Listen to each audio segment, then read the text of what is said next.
درود و سلام ہو محمد اور اس کی پاک آل پر۔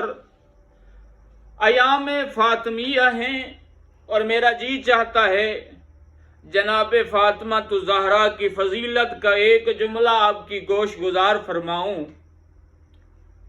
جناب زہرا کا عقد ہوا، عقد کے بعد جناب زہرا سلام اللہ علیہا کی رخصتی ہوئی۔ جناب زہرا کی ڈولی جناب علی کے گھر میں آئی۔ جناب پیغمبر شادی کے دوسرے دن جناب علی کے پاس پہنچے اور فرمایا، یا علی مجھے یہ بتاؤ کہ آپ نے زہرا کو کیسا پایا؟ جناب علی نے بڑا خوبصورت جملہ اور جواب دیا، اے پیغمبر گرامی حضرت محمد، میرا سلام ہو اور درود ہو آپ پر۔